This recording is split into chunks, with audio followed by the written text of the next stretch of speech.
बिस्मिल्लाहिर्रहमानिर्रहीम, अस्सलाम वालेकुम। मैं हूं मखदूम शहाबुद्दीन। 7 जनवरी 2026 बुध का दिन।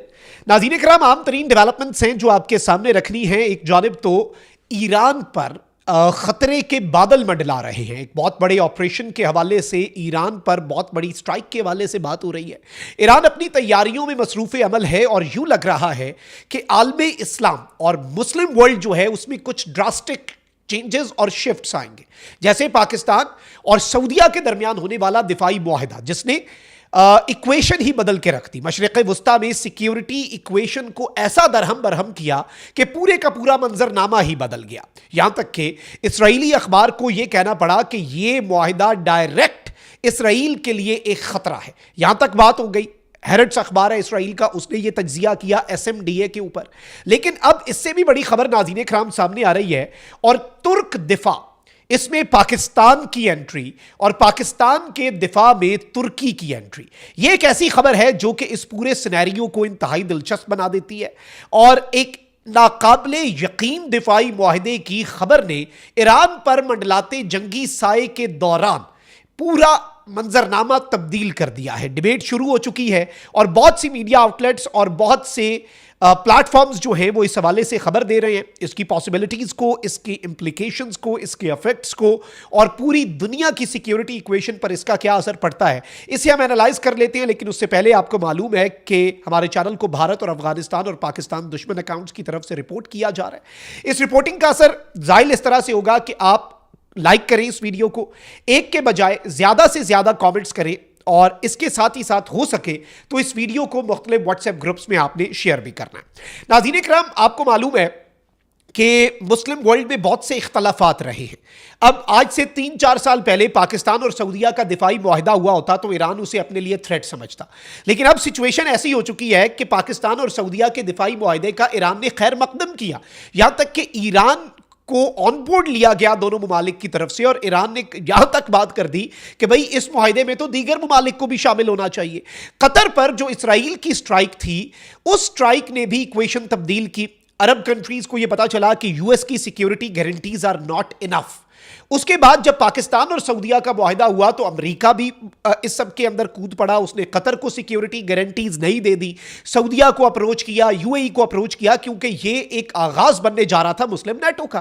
पाकिस्तान और सऊदीया का अभी भी SMDA जो है वो एग्जिस्ट करता है, नेटो के आर्टिकल 5 की तर्ज पर कि attack on one is attack on both, के दोनों पर हमला है। अभी यूएई के साथ जो भी सूरत हाल बन रही थी उसमें पाकिस्तान ने कहा कि भाई हम यूएई और सऊदीया में सुलह करवाएंगे, लेकिन साथ पाकिस्तान ने कहा कि यमन वाली साइड से अब अगर सऊदी अरब की सॉवरेनिटी और नेशनल सिक्योरिटी को खतरा होता है तो भाई हमारी कमिटमेंट है कि हमने दिफा करना है, हमने एक दूसरे का दिफा करना है, तो अब अपनी कमिटमेंट पर खड़े हैं। पाकिस्तान ने ये रिमाइंडर दिया, ये बहुत बड़ी चीज है। और the same goes for India as well, कि वो पाकिस्तान की तरफ अगर एग्रेशन करता है। अब यह भी सवाल है कि सऊदीया ने जो स्ट्राइक्स की यमन में, पाकिस्तान उनमें साथ नहीं था। पाकिस्तान ने जो अफगानिस्तान में स्ट्राइक्स की, सऊदीया उनमें इन्वॉल्व नहीं हुआ, क्योंकि एक तो जरूरत भी नहीं थी, ये स्ट्राइक्स थी, काउंटर टेररिज्म की स्ट्राइक्स थी। सेकेंडली मुआहिदा यह है कि हमला हुआ तो, यानी अगर पाकिस्तान पर अटैक होता है तो सऊदीया लड़ने का पाबंद है, सऊदीया पर अटैक होता है तो पाकिस्तान लड़ने का पाबंद है। इसी तरह के एक इमरजेंसी डिफेंस पैक्ट की बात जो है वो पाकिस्तान की बांग्लादेश के साथ भी चल रही है, क्योंकि बांग्लादेश अपने दिफा को मजबूत बना रहा है। लेकिन भारत वाली साइड से अगर पहले कोई एडवेंचरिज्म कर दिया गया तो एक सरप्राइज पाकिस्तान और बांग्लादेश भी देंगे। बांग्लादेश के टैंक पाकिस्तान में अपग्रेड हो रहे हैं, JF-17 पाकिस्तान से बांग्लादेश हासिल करने जा रहा है, राफेल शिकन J-10C multi role aircraft China से हासिल करने जा रहा है। तो यहां पर भी मुस्लिम वर्ल्ड के अंदर एक अलाइनमेंट है साउथ एशिया में। बल्कि अब तो भारतीय तजियाकार कह रहे हैं ना कि उस साइड पे अब एक मिनी पाकिस्तान है। इट्स वंस अगेन वही मामला हो गया जिस खतरे को इन्होंने अवॉइड किया कि भाई दोनों तरफ पाकिस्तान है, तो अब वो कहते हैं कि उधर भी पाकिस्तान वाला नजरिया है, वो भी हमें अपना दुश्मन समझते हैं। भाई आप लोगों ने उन्हें इतना अरसा नीचे लगाया।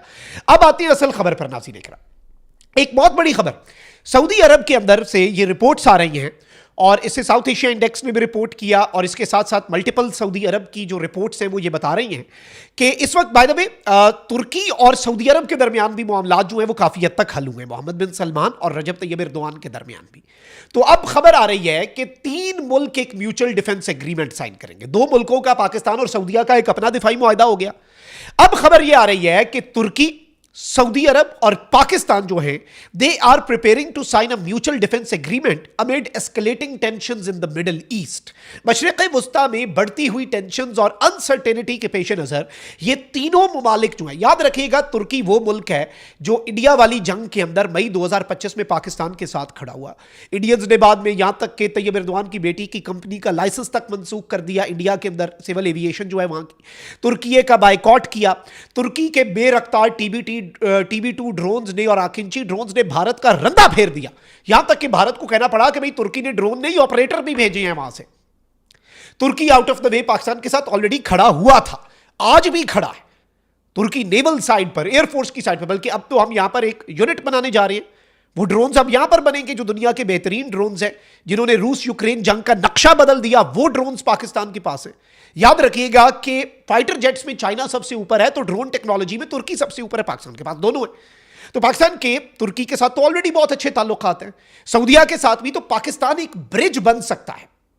और मैं आपको यह बता दूं कि अगर ये जो इस वक्त डिस्कशंस चल पड़ी हैं, इफ इट इज मटीरियलाइज्ड, अगर ये मामला जो आप पंजाबी कहते हैं तोड़ अपड़दा है, अगर ये एंड तक जाती है बात, this would be the biggest defence treaty in middle east.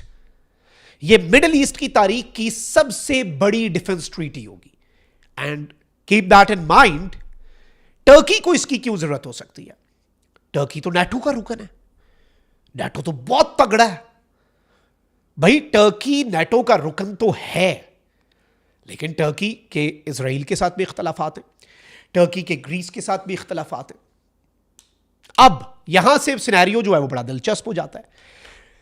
आपको लगता है कि अगर टर्की और इजराइल के दरमियान कल को कुछ होता है, दो ममालिक के दरमियान, हम तो ये ख्वाहिश करते हैं कि भाई कुछ ना हो, अमन हो, हर जगह पर हम अमन की ही ख्वाहिश करते हैं, लेकिन मुल्क पॉसिबिलिटीज को एक्सप्लोर करते हैं और सोचते हैं। टर्की और इसराइल के दरमियान कुछ होता है, अमेरिका नेटो का रुकन है, यूरोप नेटो का रुकन है, रुकन ममालिक है यूरोप के सारे, क्या ये सारे इसराइल के खिलाफ लड़ेंगे तुर्की के साथ शाना बशाना? दूसरे थ्रेट्स में they would stand with Turkey completely. Article 5 भी इन्वोक हो जाएगा, attack on one is attack on both भी हो जाएगा। लेकिन उस केस के अंदर क्या होगा? देखे ना, सऊदीया ने पाकिस्तान के साथ SMDA किया, इसराइल के कतर पर हमले के बाद किया था, तो उसे इसके कॉन्टेक्स्ट में देखा जा रहा था कि उस थ्रेट से बचने के लिए शायद सऊदीया ने यह किया कि कल को भाई हमारी तरफ ना आ जाए। अब ये जो डिफेंस एग्रीमेंट है, और याद रखिएगा कि नेटो का भी यही मोटो है, पीस थ्रू स्ट्रेंथ, अमन ताकत के जरिए। वो कैसे? इससे जंगें अवॉइड होती हैं, ऐसे डिफेंस अलायंसेस से, इससे जंगें बढ़ती नहीं हैं। उसकी वजह यह है कि भाई नेटो के दर्जनों मुल्क है, नेटो में एक मुल्क को पता है कि भाई मैंने नेटो के मुल्क के साथ जंग की ना, तो 20 मुल्कों ने मेरे ऊपर चढ़ जाना, मेरे मुल्क की तबाही फेर देनी है। वो मुल्क नेटो के रुकन मुल्क की तरफ जाएगा ही नहीं, जंग ही नहीं करेगा। उसे पता है कि भाई 20 मुल्कों ने मुझे पड़ जाना, तो इससे जंग हो गई अवॉइड। इसी तरीके से जब रिस्पॉन्सिबल स्टेट्स, ये इंपॉर्टेंट है, एग्रेसर नहीं, अब इंडिया एक एग्रेसर है, it's not a responsible state, strategic rationality का शिकार मुल्क है ना, उसके साथ तो कोई मुल्क ऐसी चीज नहीं करेगा। लेकिन जो रिस्पॉन्सिबल स्टेट्स हैं, जो एस्केलेशन लैडर को कंट्रोल करना जानते हैं, जैसे पाकिस्तान ने ऑपरेशन बुनियानुम मरसूस में किया, रिस्पॉन्सिबली चीजों को देखा, एस्केलेशन लैडर कंट्रोल। जब रिस्पॉन्सिबल स्टेट्स अलायंस क्रिएट करते हैं, इत्तेहाद बनाते हैं, तो उससे अमन आता है। हम तो वैसे ही अमन के दाई हैं, हमारी तो ख्वाहिश है, और हमारे इस प्लेटफॉर्म के व्यूअर्स को पता है कि वी डोंट प्रोमोट वॉर्स, कहीं पर भी दुनिया में, कहीं पर भी हम तो अमन की बात करते हैं। हर मुल्क अपने सुकून से रहे, कानून, इंसाफ, इंटरनेशनल लॉज, UN चार्टर, इन चीज़ों पर अमलदारी होनी चाहिए। इसके अलावा हम तो कहते हैं और कुछ ना हो। This is something very important, इसे समझना चाहिए। अल्लाह निगहबान, पाक जिंदाबाद।